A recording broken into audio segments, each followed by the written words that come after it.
I think a lot of times people overlook that too, and think, data is just that, but the data is a representation of a human, and what those behaviors are. So yeah, that helps. I Welcome to 33 Tangents, a weekly podcast featuring a rotating panel of co-hosts that all work together in the same company but live in different areas of the world. The discussions cover a wide variety of topics from digital analytics to working remotely to current happenings in business and technology. Our regular day-to-day conversations often go off in various directions, and the goal of this podcast is to share our ideas and find new ways to engage with others.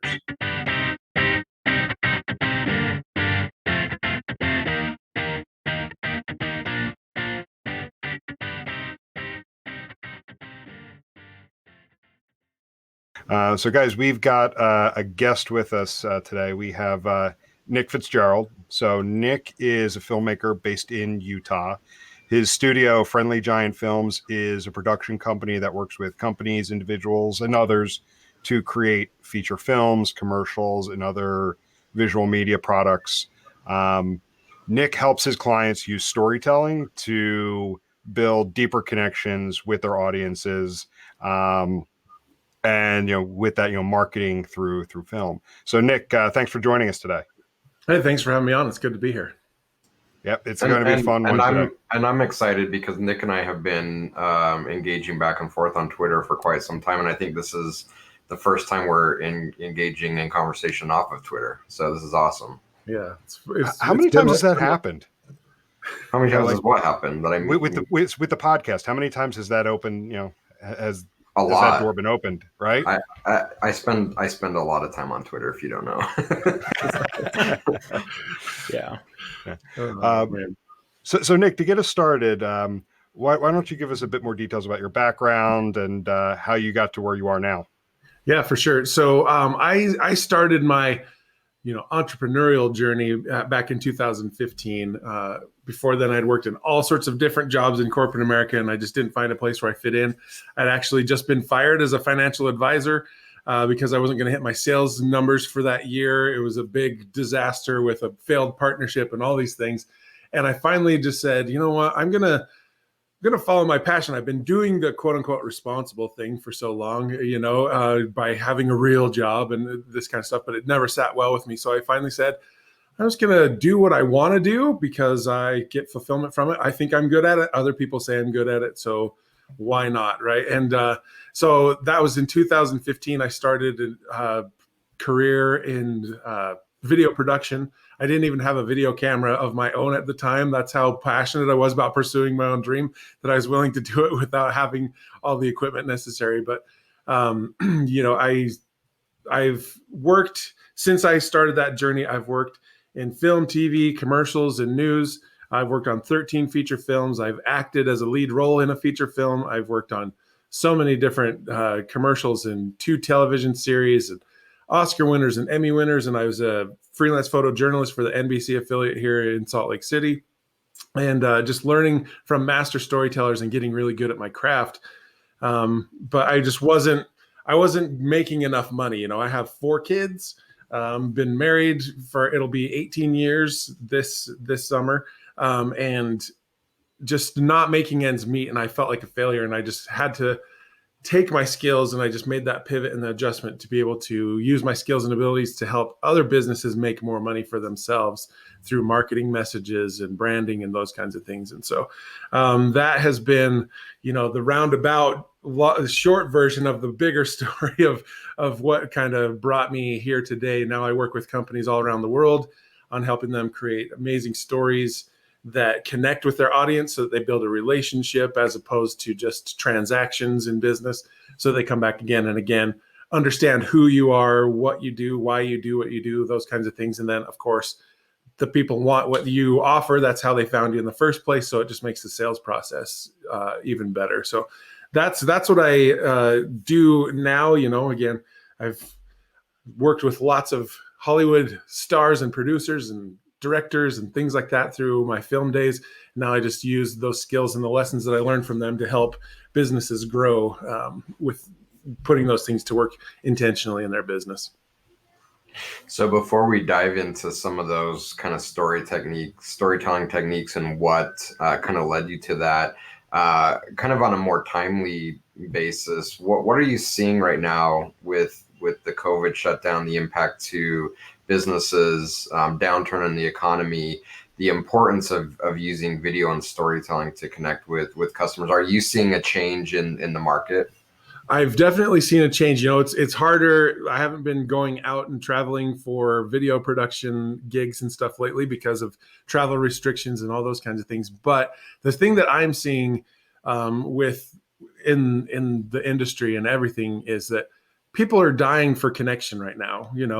All of us are joining from our home offices and we're connecting virtually. And a lot of us, I work from home out of my office all the time anyway. So that's not different for me, but a lot of people are having big changes that way and not being able to even connect with extended family members and things like that. And so people are starving right now, what I'm seeing, for connection and want to be able to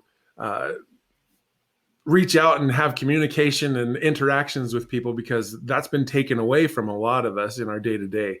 And so what I'm seeing how businesses are using it is video is the greatest and the quickest way to be able to convey a message, but also to connect. Like the four of us are sitting here on computers, but I can see all of you. We're looking at each other virtually, those kinds of things. You can hear the sound of the timbre of my voice and expressions and all those kinds of things. So using stories, one is humanity. That's what, whether we were gathering in caves millions of years ago, telling stories around campfires or scratching the pictures out on the walls, or gathering virtually like we are now today in Zoom meetings and virtual conferencing and those kinds of things.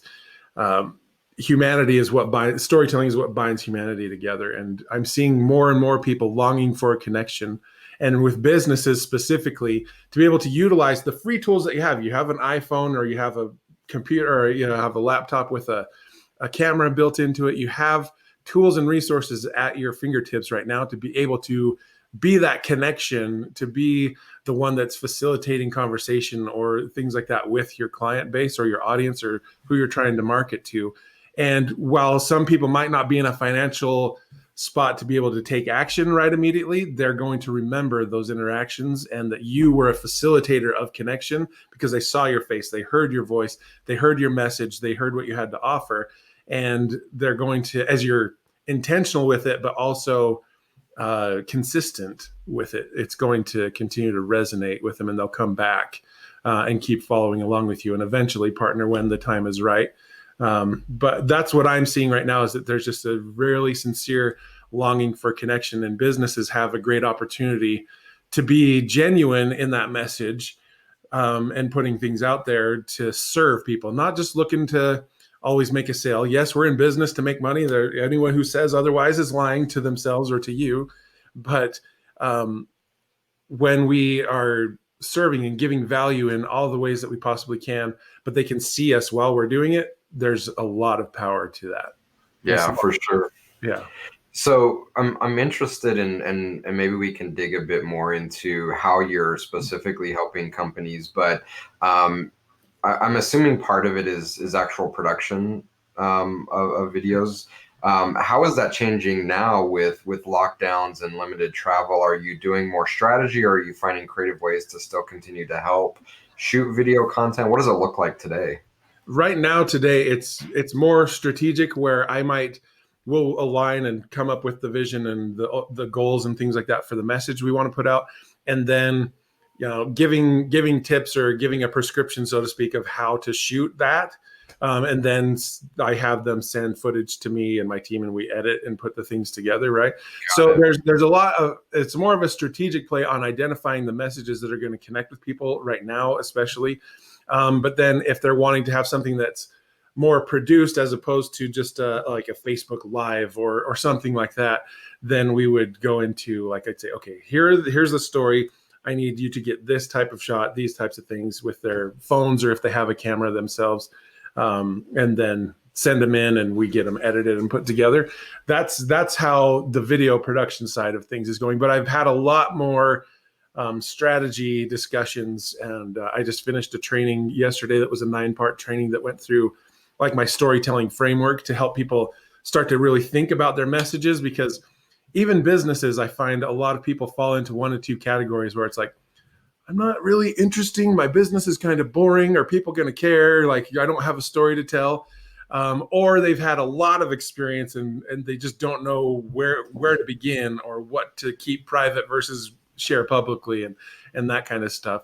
And so I've been helping people like understand, the stories that they have that are pertinent to their business, being intentional in their messaging. And then that helps them identify the stories that they can share, whether that's again through a Facebook Live or a podcast or a Snap or a TikTok, even something super small, or into a more highly produced, story that has editing and music and other things involved in it as well. Yeah.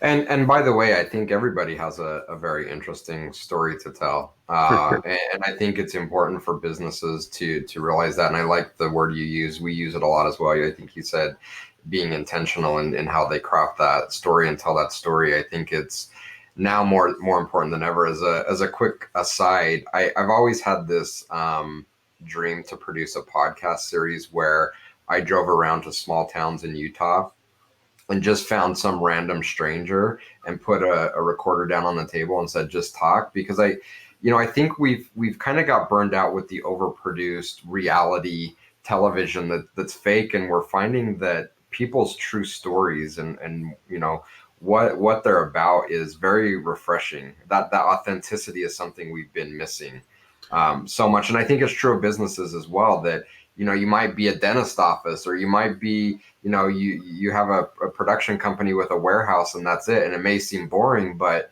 I guarantee you there's a story there that people will find fascinating. Absolutely. And that's the thing. Whenever I sit down with somebody, especially people that don't think that they have a story or they're not interesting, is when you just sit down and have a conversation. I'm a really good listener, so I can understand and pick up on things to be able to ask better or deeper questions, and we go farther into it. But it's one of those things that, like, everyone who has a business, especially, there is a story behind why you started. Even if it's a boring production company with a warehouse and that's what you do, there's a reason why you got out of whatever job or career path you were in before, or why you decided to go down that path. And there's a power behind the people that you employ and why they chose to work with you, and all these different types of angles that a lot of people, they love to see the human side. I know, like I can't remember what network airs it, but it was like the Undercover Boss type of show where, a multimillionaire or a billionaire goes in disguise and gets to know his employees and sees how his company's working at a different level than he's used to. People love that kind of stuff because they get to really see the human side of how business works. And, every single one of us who own a business or is building a business or wherever you're at in that journey, like, there's a passion and a drive that you have to serve and help people. You've come up with solutions to problems, and you're now offering it to the world to be able to help them improve their lives. When you approach and tell your story and talk about your business in that way, as opposed to, like, we're going to get into data and those kinds of things, they aren't at odds, but, like, instead of just telling facts and figures and numbers, those are going to help some people make a decision. But when they see the underlying passion and the reason why you're really doing it and why you're trying to get your solutions and help people out in their lives, like, that really resonates with people. And so that's what I see a lot of businesses. There's been a shift, and people are making that more of a priority, but there's a lot of people are still stumbling along trying to figure out how to do that, or even to get the courage to dare to put something out there and be vulnerable, so to speak, with their messaging. Yeah, for sure. So kind of going down that line, I'd love to hear your background on what led to the naming and branding of Friendly Giant. Yeah. So I'm 6'9", so I'm literally a giant. I played high school, college, semi-pro. Like 6 feet 9 inches. Yeah, 6 feet 9 inches. So on this webcam, it looks like, you're just close to the camera. You're actually just on your knees, and I'm sitting on the floor. Gotcha. Okay. So I played collegiate and competitive basketball when I was younger. And so I've always been tall. Like when I was in 6th grade, I was 6 feet tall. My freshman year of high school, I was 6'5", so I always stood out and was head and shoulders above everyone. But when I started working in film, I worked a lot in the grip and electric departments, which is all the lighting and things like that. And there was one movie in particular where I was the best boy electric, and the director of photography was a guy from Australia. He's actually the Lethal Weapon series that was on Fox. He was the director of photography for that series. And every time, he was a tall guy, he was about 6'3" or so. But every time he saw me, he was like, "Man, I love having the giant on set to be able to do stuff." And I'm a nice guy, And so he started calling me he's like, "Where's my friendly giant at?" when he needed something. And so it just kind of stuck in every set that I went on after that, because in Utah it's a small knit or tight knit film community, so you work with a lot of similar people on different shows and shoots and stuff. And so when I'd show up on set, people were like, "Oh, the friendly giant's here," right? And so it just kind of became my nickname on set. But then when I decided with my own business to form the LLC and do all that stuff, I'm like, what am I going to name this? And that was just what stuck. And so I kind of threw a little test out to on social media to get some feedback, and everyone loved it. So that's what I went with. That is awesome. And can we just take a moment and recognize that film has way cooler job titles than corporate America? Yeah, definitely. they're storytellers. They're not afraid. They're creative people. It's like, I'm the best boy electric. That just means I oversee all the guys who plug in the lights, basically. But it sounds so much awesome. I'm the best boy at overseeing people plugging in stuff. It's pretty funny. That's funny. All right, Brian, I'm gonna let you. You said something though that I think, you alluded to. Oh, we'll get into data and kind of storytelling, and it's different than the other. But one of the facets of the framework that I presented and kind of talked through to the Adobe Summit attendees was really actually humanizing the data, because oftentimes when you get analytical people or non-creative people, they do just think that data speaks to everybody the same way. And so one of the key tenets that I brought up was, actually build a persona and name them in however you present that data. And, if you're looking at a segment of group of mobile users, say Molly, the mobile app user, or whatever it might be, using a little alliteration, even in the English language there, will also help personalize it and humanize it. So I'm curious how you see that, or how does that apply with what you're doing and in crafting that story, creating a persona that's relatable and not just having it be a story, quote unquote. Right. Well, and that's the powerful side, humanizing everything. Like when I worked in news, they always wanted to find something sensational and to really drum up the emotion to be able to draw the people in and things like that from the beginning. But when it comes to what I see with using data and things that seem impersonal, or that data is not a person, but it's still a character in the story that you tell, and it's still influential on the decisions that people make and how people run their business or make adjustments and all that kind of stuff. And just like you said, when we name it, whatever it is, my framework is similar, where I always, this first step is always beginning with the end in mind, having an intention. What do we want? Yeah. What do we want the audience to feel, think, and do as a result of this story? When you're presenting data, that is obviously you're wanting to help people think and analyze things. What are you trying to convince them of? Right. With the end in mind, as you said. Yeah. Yeah, exactly. Yeah. And when you can, I always do, my order is feel, think, and do. So I try to get the emotions going first, because even when people who are analytical or data driven in their decision making, they are that way because of emotional responses that they've had throughout their life that have given them that outlook. And so when you can connect emotions to those other things, I think it's huge. And giving it a name, I talk about introducing the conflict. What is this, in the angle with data? Like what are the issues and the problems that we're studying that this data addresses, right? Yeah. So identifying that and introducing it early, because again, like with conflict, you guys can see by my background, there's some Star Wars stuff in the background. There's a lot more that you can't see, but like Star Wars is an example of, like, they introduce the conflict immediately. It's a period of civil war that's in the first line of the title crawl in the movie, and then the conflict just gets more complex as the story goes. But when we can, introduce that, but then introduce all the key characters. Who is this data or who is this conflict affecting? There's the main character, which might be the business that you're running these numbers for.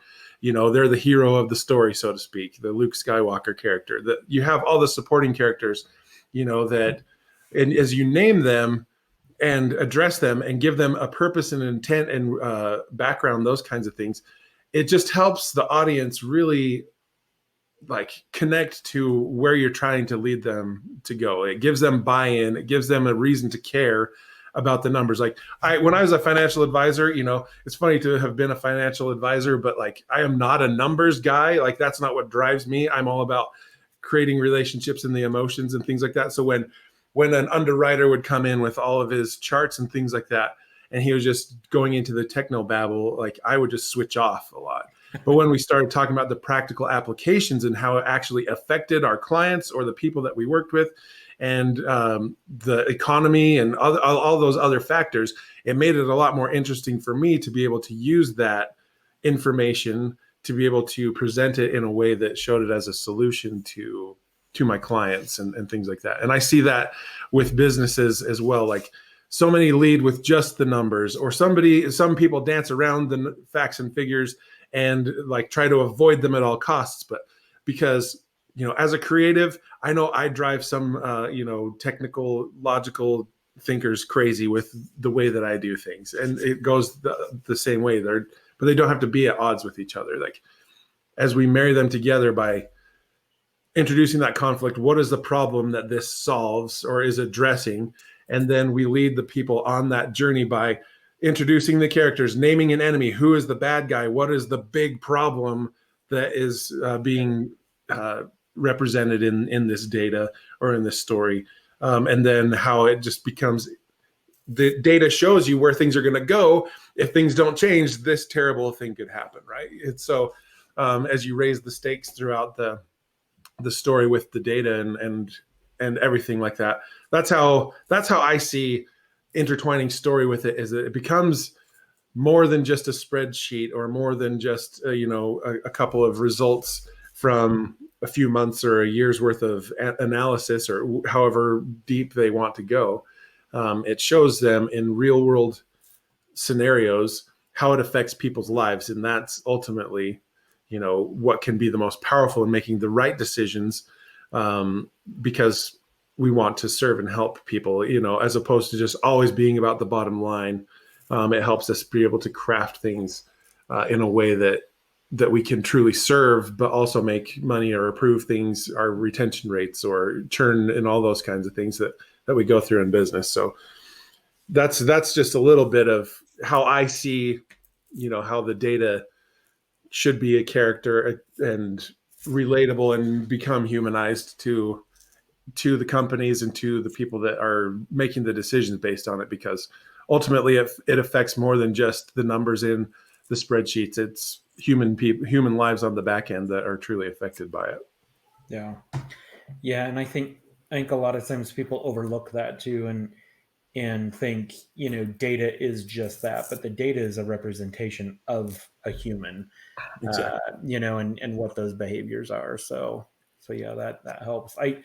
I'm curious where you've found, it more difficult to pull stories out of versus like what personalities or personality types are more difficult to get stories from versus, easy to get from. And then, maybe we can think about how that applies to analytics or data or not. Yeah. Maybe, that's just something that's curious to me. Like, yeah, I guess in my mind, like you've got like an accountant that would be really difficult to get a story out of versus a hairdresser. And she's going to tell you like every other story and all of our client stories. But at the same time, like there's probably that really talkative accountant too, Right. that exists out there. So what, are stereotypes pretty rigid there and accurate or not?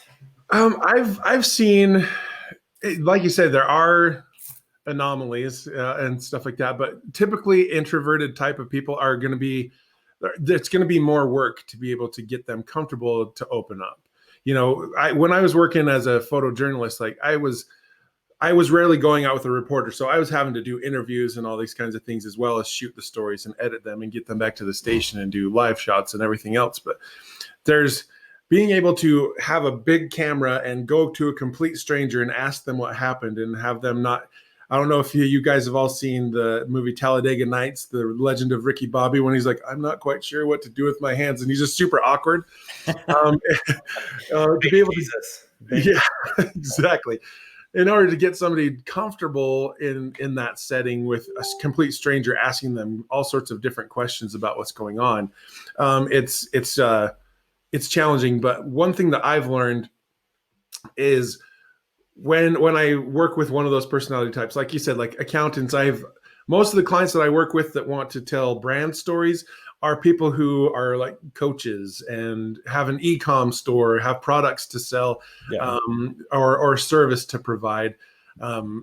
Very rarely, when I've done corporate shoots, they don't pull in the CFO typically for me to do an interview with and stuff, because they just aren't, equipped or don't know how to handle certain things in order to, come across as a person, on camera and stuff without me being able to have a lot of time to work with them. But the way that I've been able to find with any personality type, with any background, and with complete strangers, is just having a conversation. Everyone likes to talk about themselves. They do.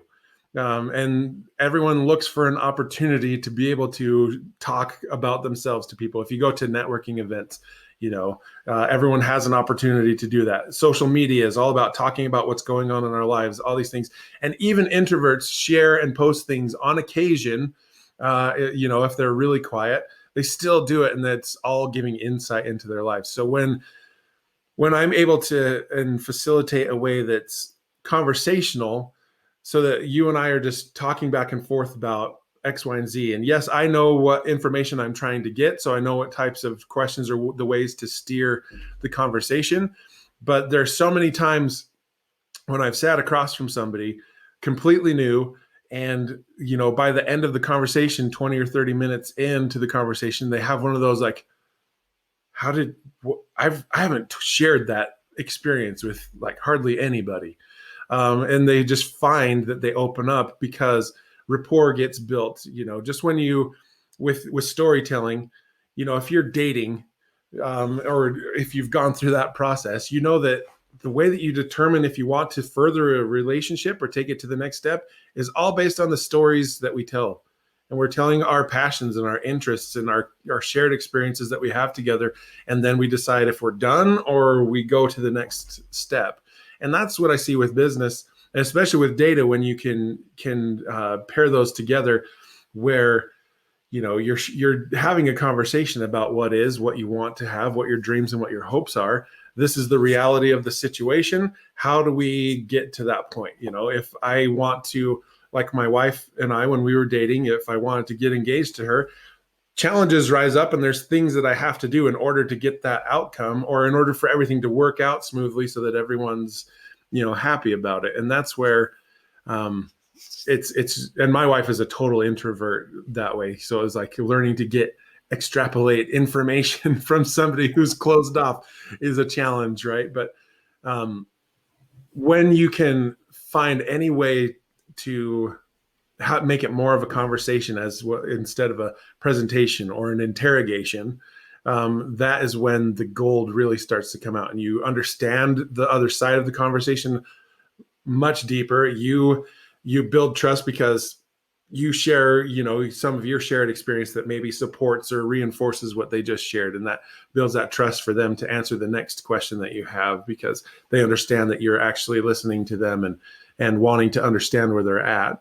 And so When it comes to talking and getting information or engaging people on camera, there are definite types that are a lot easier to work with, and especially with business, when you're being intentional, there are definitely people that they leave out of those conversations as well, because it could just be crickets or very awkward. Yeah.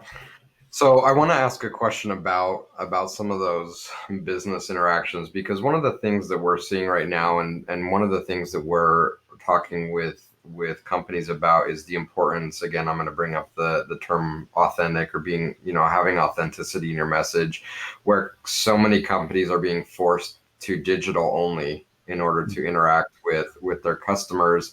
That ability to connect with them on a human level, I feel, is more important than ever. And as we go and we talk with these companies, I'll often be they'll often be returned back to me. Well, we put a video on our homepage where our CEO is connecting with our customers. I'm like, I just wait, the video that's up there now, because I just watched that and it looks like it ran through like 20 layers of lawyers before you put it up there. So, and one of the things that I've seen from you is you, in addition to a storyteller, I get the sense that you're also a teacher.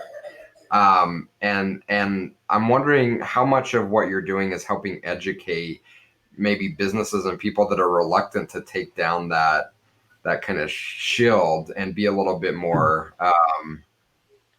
vulnerable or open. Yeah.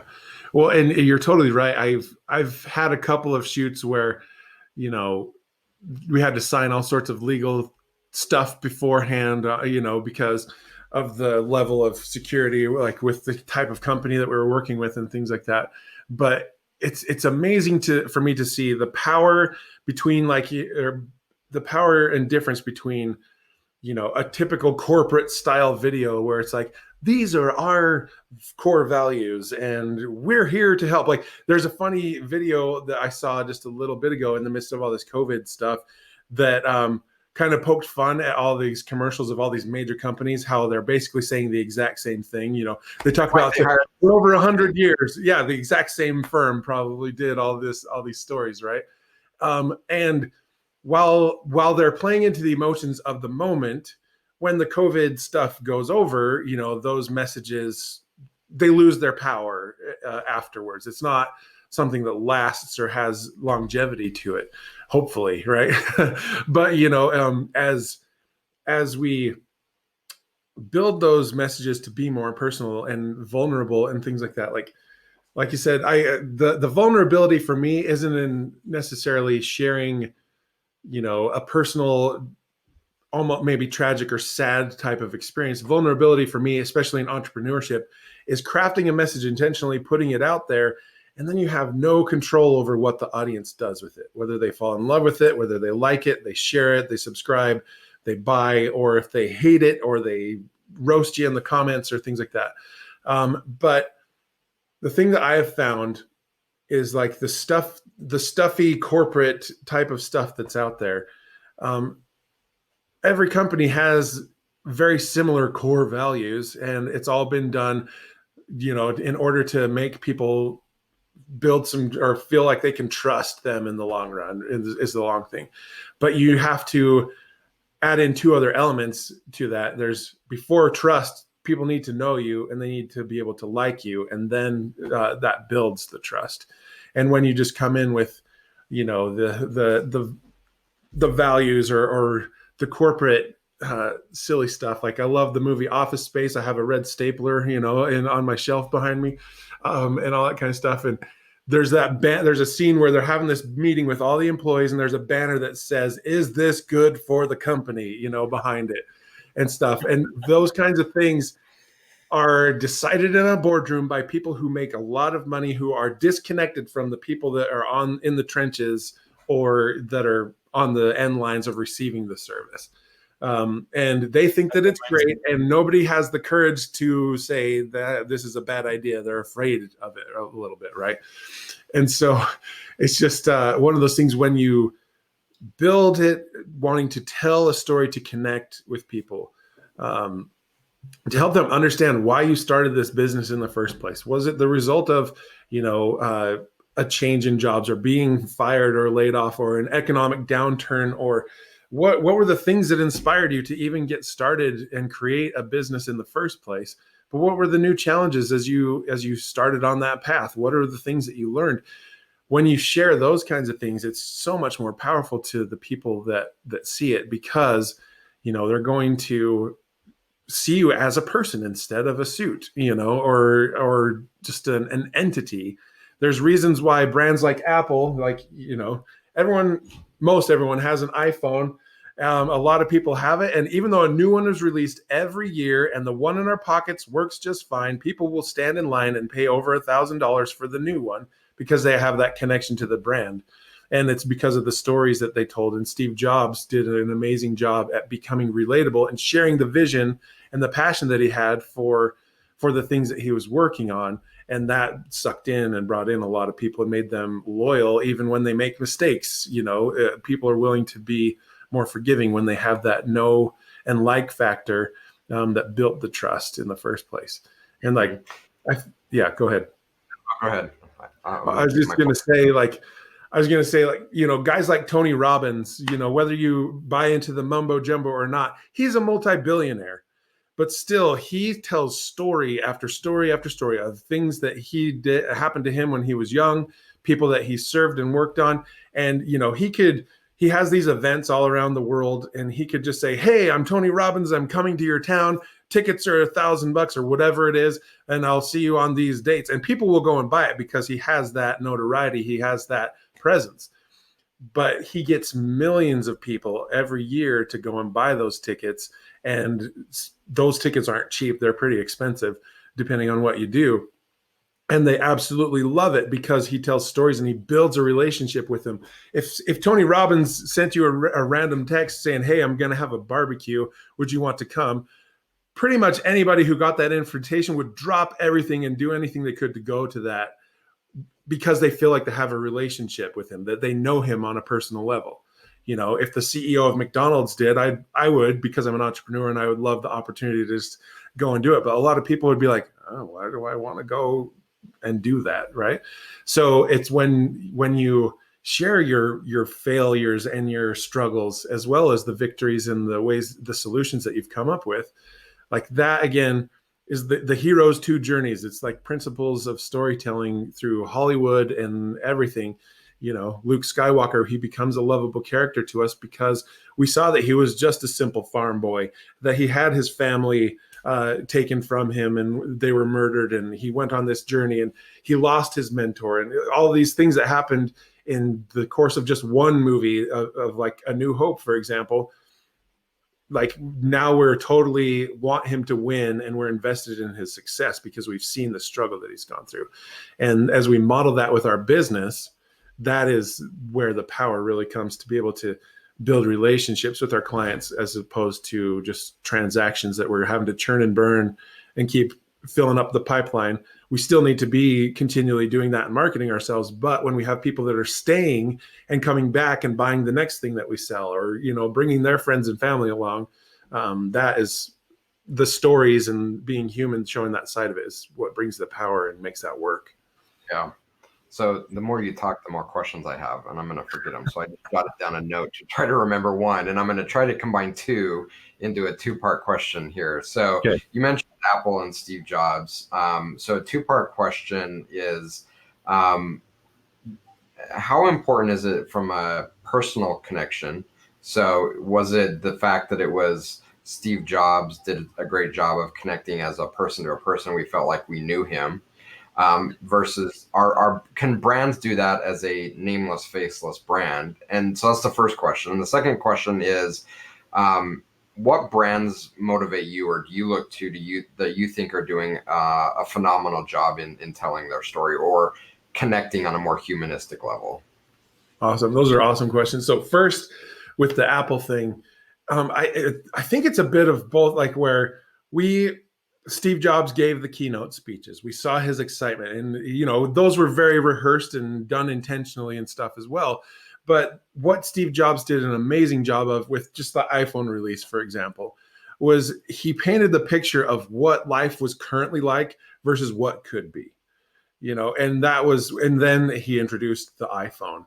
And he talks about, like, imagine having 1,000 songs in your pocket. He talked about the parody of what it was like at the time, where I'm a child of the 80s, so I remember in my teens and through my mid 20s when I had like that binder that was like 6 inches thick with like 5 million CDs in it, and if you left it in your car in the summertime, you destroyed your whole music library, all those kinds of things. Whatever. So that was a token. That was a sign of how cultured you were. Exactly. On how thick your binder was and how filled it was. Precisely. So he talked about being able to carry your entire music library in your pocket, right? And so what he did was he built that pressure, and as the delivery of the message, the messenger, we build that relationship with him because he's the one that's giving us this new information. But then also the product gave us results. The iPhone was a technological wonder at the time. It did a lot of things that would have been successful all on its own, just been like, if Steve Jobs would have come out and said, hey, we got this new thing, we're calling it the iPhone, and you can put a bunch of songs on it, and you can obviously use it as a phone. You can surf the internet and get your recipes at the grocery store instead of having to make a list before you go home. And there's a camera on it, and there's a ability to be able to video talk with people and send messages with photos immediately. And it's just really cool. Like, it was an amazing product, but because he talked about the solutions that it brought and how it advanced and made people's lives easier, it had huge power. So like nameless or faceless brands with their products, that's the face, that's the character that they can put out if they don't have, that attractive character type of person in the company to be that spokesperson. They can use those products as that character to be able to, again, show what life is like right now, currently, without that product or without your services, and then paint the picture of what life can be like with your help or with that product. And that is what gets people like super excited about it. People make decisions based on, moving away from pain or towards pleasure. Like right now in the COVID-19 stuff, people are wanting to get away from pain. They're looking for ways to ease their stresses and to make themselves feel better. So you have to craft your message in order to intentionally bring them to that result. When things are great, people are wanting to get more. And so that you make those tweaks, but your products and your services, depending on what type of business you're running, they can become that character, and they should be one of the characters. But if you have somebody, whether it's you as the CEO or you have somebody that's kind of that figurehead that likes to be the dancing monkey up on stage that has all the fun in front of the crowds, you having somebody like that to deliver that message, it just gives another connection point to your business. They have the connection to the product, but now they have a figurehead or somebody that they can relate to that makes them excited. And so, that's what I saw Steve Jobs do like brilliantly through all of the different types of launches that they went through, but especially the iPhone was just, it's the reason that it became an instant global phenomenon and a cultural thing, was because of the way that he presented it to the world. When it would have been groundbreaking in just a normal press release to the world, it became a phenomenon immediately. But your second question, brands that I see and companies that I see doing this well, that kind of inspire me. I've always looked up to Nike, the whole, even remembering back to the old Spike Lee, Michael Jordan, it's got to be the shoes commercials that they used to do. They just have always had a way, even with the controversy and stuff that they had with Colin Kaepernick, like that was intentional. And what happened, what I was inspired by and loved about those campaigns was that it increased buy-in, and the people who loved Nike, like they were committed even more, and it repelled the people that they didn't want to work with, or, it drew a line in the sand and forced the audience to make a decision. And when you can do that with your messaging, you repel the people that you don't want to work with, but then you attract more people that you do, and the people who are already in are going to be even more connected and more committed to your cause or to your products and things like that. And that's what the brilliance that I saw in what was going on. Whether, I feel that all of those moments, especially with the cabinet stuff, were done intentionally and with a purpose to be able to do some of those specific things. And then society just ran with it, and they benefited greatly from it. So that's one that I always have looked up to.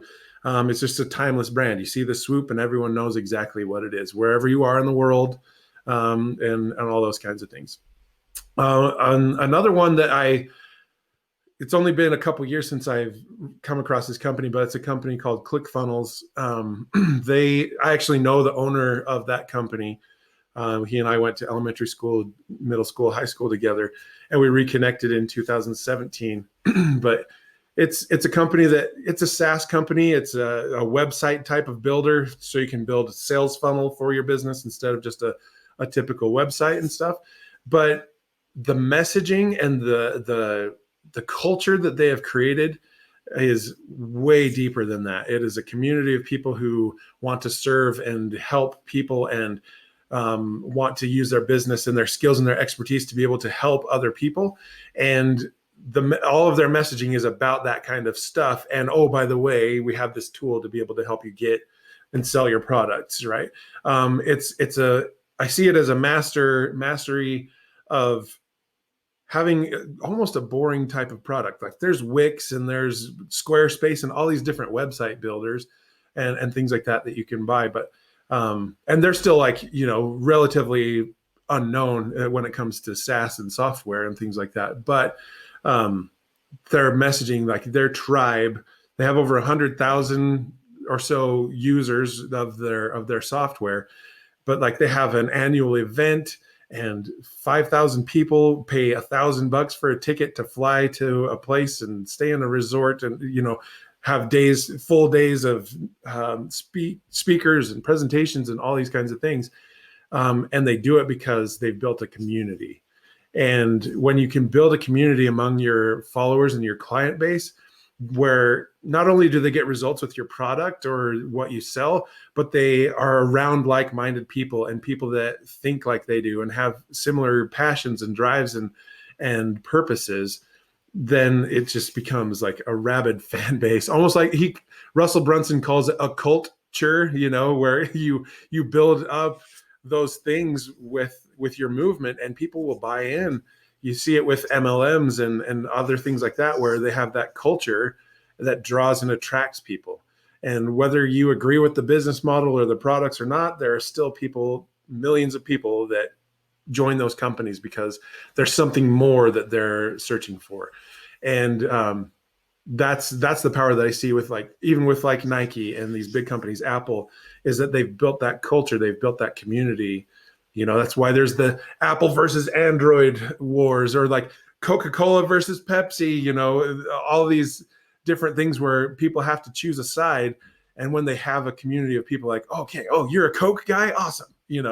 That kind of thing. Or you judge a restaurant based on what soda types are they Pepsi products or Coke products? And you're like, oh, I don't know if I want to come back based on what it is, right? Like when brands are able to do that, that's where the power in the millions turn to billions, and six figures turn to seven, and all those kinds of things. So those are two specific companies that I see and that I look up to. But I look at guys like Dean Graziosi and Tony Robbins, who they're billionaires, and the way that they market and message and put their stuff out there is all about, yes, they're making sales. They make sales pitches almost every day, in their messages, but people sign on the dotted line or get their credit card out because they have been intentional with the messages that they've put out to build those emotional connections and to show the results that you can actually get. And so that's what I see from my perspective anyway. I love it. And you struck a nerve with me on one of the things you said, because there's something that's really frustrating to me that we have struggled with telling our brand story to the market in that. And I can't remember what the sentence you said, but it reminded me of something that one of our clients said to us. It's something about it is amazing working with you because you've been able to show us a completely different way of not only working, but living. You guys just happen to be really good with data. And I'm like, that's it. Like, that's the line, right? Like, Yeah. there's lots of people that do what we do, but there's something different that we see that we offer that isn't in any contract that we have, but it's this humanistic way of connecting with people to show them that there's a different way to work, a different way to live. And oh, by the way, while we're in there, we're going to help you with your data. And the term, when you said cult, that hit me. I'm like, because it almost feels like a cult, right? Like Yeah. that's just the excuse to get in there and really give them something else. So I wish we were better at telling that, because if you see our branding, if you read about, like, that doesn't come across. But once you engage with us, this light bulb clicks and they're like, wait a minute, this is something amazing I didn't even know I needed. Right. Well, and that's the funny thing is, like, when I have those moments with clients or even with people when we're talking, and they're like, how'd you get me to tell that? Like, there is power in the human element of things, even with cold hard data, or things like that. Like, when you, just like B-Rad was talking about, when you can humanize it and give it a face and give it a name and those kinds of things. But then when you're working with the client, even virtually, I've known Jason for a while and stuff, and we've connected through lots of tweets and our shared fanboyness of Real Salt Lake and all these different things. But like, when you sit down across from a client and you're showing them the things, like, you cannot fake being genuine. There's no way that you can fabricate that. And when you try, it blows up in your face in a major way, whether it's like, whether you're making up stuff or you're forcing emotion or whatever it might be, it does not translate well. It doesn't pass the gut check or the heart check. So, in all things, however you can bring up that human element, and whether you're having to do it virtually or through your branding and messaging and things like that, and even if you're struggling with how to tell it yourself, if you have clients that you've got results for, ask them about it and use their own stories, as testimonials and things like that, to share your story while you still figure it out, right? And when you do that, it's not only do testimonials and things like that help with social proof, and yes, you can get results and those kinds of things, but different perspectives and people from different types of businesses and backgrounds and things like that, talking about how you helped them, tells your story in a powerful way, that regardless of what you're doing, and you're going to see commonalities in their testimonies and the things that stood out to them about you. And like you said, like, it's a new way of living, as well as the data just helps you figure out how to totally step into it, and you see those things and you're like, okay, now we know the direction that we can go. Let's intentionally craft something that encapsulates just that. That's our begin with the end in mind. We want them to feel, think, and do this. As a result, we want them to understand who we really are, or whatever those kinds of things are. And when you look at your stories and your experiences and what you're putting out there from that lens, like, it's just so powerful, not only for you as a business owner, but for the people that see it. Like, I have my Friendly Giant Films video that's on my website and things like that. And it's been almost 3 years since I released it and put it out there. But almost every day, I get messages from people I didn't even know existed who watched that video.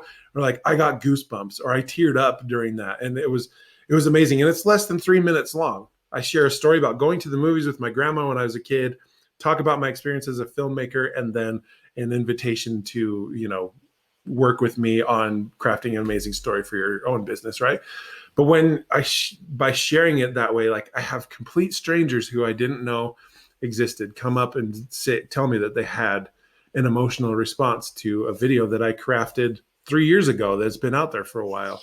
That is when you know that you've found something that will work and give longevity, whether it's in a recession or depression, or when things are booming and growing and accelerating. When you have a message that can stand through all of that, that is good for your business, and it's good for the people that you serve, because you have longevity that builds up that trust factor as well. And so it's that's cool that you have had those experiences and had that feedback from clients too, because that helps you communicate it to the team, reinforces your passion and the drive and why you're really doing the things that you're doing. And then you serve at a higher level and continue that as you go forward. So that's cool that you've been able to get that kind of, response and stuff too. Yeah, no, for sure. One last thing I wanted to make sure we touched on. You mentioned the importance of sharing the bad and the good, and it's something that I've seen as well. And unfortunately, I think a lot of us are brainwashed into thinking that we have to put out this Instagram image of everything being crafted and perfect. And that's why I think so many things feel like they've been run through levels and levels of lawyers, is because we have to spin even bad things to be good. How to dive into that a little deeper, how important is that to share the bad with the good, to building that human connection? Because none of us are perfect. We all have, fear from time to time. We all have a lot of self-doubt from time to time. How powerful is it to share that, to be able to make a connection with people from a humanistic perspective? It is imperative. It's the key to be able to have that humanistic perspective and connection, because you think of any great movie, any movie that you absolutely love, and the characters that you love and things like that, they went through conflict. We witnessed it. We watched them struggle through things, right? So whether it's a movie or a news story or something that you see in social media that goes viral, like there's a human element to that. And the human will wants to succeed. Whether you're an entrepreneur or not, people want to have the best that they can in their life. There aren't people who are contented typically with having these things terrible in their life. Like I talk about my business and how I grew it. Like I started in 2015, but I was struggling to find clients, and it was rough going for a little bit. And then I started freelancing with the news just so I could make ends meet, because I have 4 kids at the time. That wasn't my intention. I didn't want to become a news guy, those kinds of things. And when I started learning in that process, I was doing everything all by myself. All the shooting, all the interviews, the lighting, the sound, the editing, everything that went into those stories. And it got me thinking about what would it be like to specialize just in one area of production. And that's what got me working on film sets. And then that progressed into all sorts of different things. But like, what got me to pull out and get out of the film world is I was working, film is grueling work. You're working 12, 14, 16-hour days. And you're making on a good set in Utah for the positions that I was in. I was making like $300, maybe $400 a day, which on paper, if you do that over a year, that's not terrible to some people. But the time value of money it was so frustrating. And I was tired and exhausted at the end of the week. And we were living in a family member's basement. We were renting a basement from my sister-in-law. We were all on top of each other. It was just super cramped. I was always tired. My kids wanted to play, and we were on food stamps and Medicaid and all those things. And it was super frustrating. And then I got a letter from the state that we were being audited because they wanted to see if we had received too much assistance on the food stamp program and stuff. When the year before I made $25,000. And so as a family of 6 that made $25,000, we were being audited for getting too much help. And the consequences to that could have possibly been jail time and, all of these different types of things and fines and everything. And I had been clawing and trying to pull myself out of this pit that we had fallen into by trying to build my business. And I was working my butt off and doing all these things, but it just wasn't working. I was feeling like a failure as a husband and as a father, as a provider, and all the roles that I was in. And so I had to make a change. And that's when I made that shift to helping entrepreneurs and businesses with my skills to help them make more money. And then as a result, I started to. And we were able to, cutting out a lot of the story, but, to turn things around. Now, if you noticed, like through that story that I just shared, if I would have just said in 2015, I started a video production company and it was fun. And I picked up some jobs as a freelance photojournalist for NBC. And I got to go to interview all sorts of people in the community. And then I transitioned to working in film, and I got to work with Hollywood stars and Oscar winners and all these amazing people. And it was super fun. And then I decided I wanted to use my skills to help entrepreneurs and businesses make more money. And my business grew and their businesses grew and all that stuff. That's going to connect and resonate with some people. But now knowing the backstory of some of those elements that led me from one step to the next within my career and my journey, now you understand me more. And you know that I'm not just some unicorn that is really good at video that worked in X, Y, and Z and now does this, right? So when we can, it's so imperative to be able to share the struggles and the conflict because there are people that you serve right now who might be in that exact same or a very similar situation. And when they can understand that you know and have that empathy and understand what they're feeling and what they're going through, then they're going to be more apt to open up to you and to be able to see you as that guide to help them through the challenge. You know, if Obi-Wan Kenobi was just some crazy wizard, like, you know, in Star Wars, so a crazy old guy, and that's all he was, there would be no reason for Luke to ever want to go hang out with him or do anything. But he learned about his background, that he fought in the Clone Wars, that he did all these different things, and it gave him a human side that Luke could connect to. And obviously, you know, he had more to give and to offer to Luke about his heritage and the Force and all these other things, which is, as businesses, you know, our new idea is the Force to somebody. We are that Obi-Wan or that Yoda in their journey to help them overcome their challenges. And so that's why sharing and making a focus on the human element of the story and your struggles. You're not going to share everything and every failure and things like that, but there are ones that will definitely resonate and connect with people on a deep, deep level. And when you share them and aren't afraid of, you know, how it's going to be perceived, you're being intentional again. But you know, when you put that out there, it's so powerful and attracts the right kind of people that you can truly serve at the highest level, as opposed to like that one client who's going to nag you every 10 minutes and like kind of like they're paying you to tell you what to do versus paying you for your actual expertise and guidance. That's the difference. Can be a huge difference maker in the story that you tell, is that element. I love that. And I think that's the perfect way to wrap up our conversation. And we can keep going and going. This has been super fun to talk with you. And I think you've shared some really, really valuable advice with our listeners. The last piece that I would add is, if you're a business owner, if you're a business executive, you should go out to Friendly Giant Films right now. You have a business framework for telling stories, for telling the story you can download for free. I downloaded it. Even if you don't follow it to a T, I've found a lot of ideas I got out of it just reading through it. So cool. Now more than ever, it's important for us to be telling our story and connecting with our customers on a humanistic level. And the framework you've put together really helps get you thinking about how to do that. So yeah, again, if you're in that position, I would highly recommend you go out to Nic's site, download the framework and read it. I think you'll find some valuable stuff in there. So I appreciate you joining us. Well, thanks for having me. It's been awesome. Great discussion. Thank you. Yeah. Yep. It was phenomenal. So really appreciate the time. Yeah, no worries, Jim. Appreciate you facilitating or getting everybody together. It's awesome. Yep. Thanks, Jason, for the shout out and getting us all connected.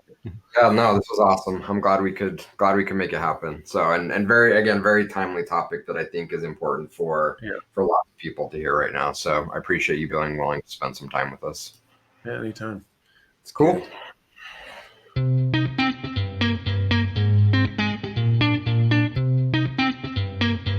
Thank you for listening to this week's episode of 33 Tangents. If you enjoyed what you heard, please rate and review the show on your favorite podcast aggregator so others can find us. If you would like to reach us, you can do so by emailing podcast@33sticks.com or on the web at 33tangents.33sticks.com. 33 Tangents is a production of 33 Sticks, an analytics boutique.